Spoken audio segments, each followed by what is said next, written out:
okusinza ku kitongole kya gavumenti Uganda National Bureau of Standards UNBS wakati kitezo ky'Ebuvanjuba nga ne Busoga mweri nekikasiza okukonda omutindo gw'amafuta nga bana abasinga batuna amafuta makyafu takuno okugatabula ekintu eky'obulabe eri mu Kataaku n'ebirumuka ebindi.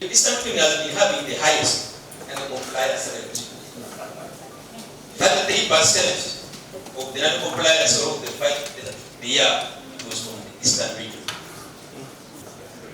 Eastern region stakeholders, we need to pull up our socks to see that we come out of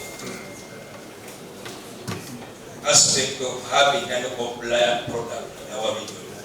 Kusinza ku Commissioner mu Minisitule y'amafuta n'ebyobugaga by'omwitaka Reverend Jester Frank tikwasibwe akwati okufa kw'omutindo gw'amafuta kiva ku ideme gavumenti eyaleeta kibeeta free market economy nga buli musuubuzi agula gy'ayenda ate yatunda ku bbeeyi yabanga ayenze.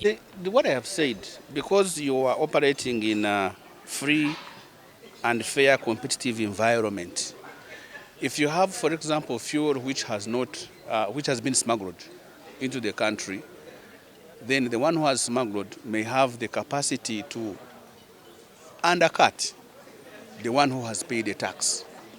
Now, to a citizen who is looking at the price, certainly now will go for that cheaper price. But that cheap price is simply because that person actually evaded the tax. You understand? So, in a way, if we do not deal with that to ensure that every fuel that is in Uganda is meant for Uganda, then you find that there is unfair competition. Oluvannyuma wabula wabuuzibwa ku bbeeyi y'amafuta etafaana ku masundiro ag'endawulo ati bw'atuwizeemu. You find that you have a company which has stations in Kampala, stations in Kabale. The stations in Kampala may be supplied by fuel which has come through Kenya. Stations in Kabale are supplied by fuel which has come through Tanzania. But the landed prices are not the same.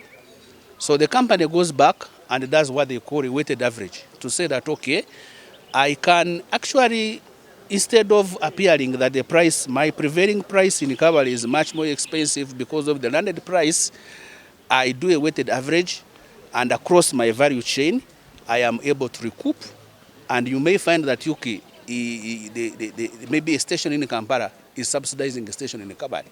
But at the end of the day, me as a company, I have gotten back my return. So they are all different kind of things. Onera maiso yalaga obwenamivu eri abasuubuzi abali mu mulimu gw'amafuta abajja maiso n'okuzimba amasundiro ag'amafuta okumpi n'okumpi ng'ate bateeka okutawo ebbanga lya mita 300. Standard for a petrol station, and why we require a minimum of 30 by 30, is that in those 30 meters along the road, even these trucks can be able to carve in and fuel and move out properly. So the aspect of saying that, you know, if I am to serve those customers, and if you are to serve them, you should have, it should be indeed a proper station that is meeting the standard. So it is an indiscipline and not something that is approved, I would think, not approved in the building plans or in their construction. It is not approved. Mu ngeri endala abakulembeze taku n'abakulembeze gw'amafuta bona bayirebwa omukisa okuba kuno boogera ku nsonga eno wabula nga abandi banenyiza ekitongole okuba nga bakoze ekitone ino okuteeza omutindo gw'amafuta. Petrol station or shell? Can we ask, because that is the fuel which we are sure of. But I'm really very, very grateful that we didn't have any of those stations in our area. What we had the other plans, and even the people who had qualified were from other areas. Okusomesa abakulembeze n'abakola amafuta kukajja mu maiso era basuubira okutta amateeka mu nkola mumaze okubakobera ekyetaagisa. Niyezeto Mpalapande, Global TV, Amakonde.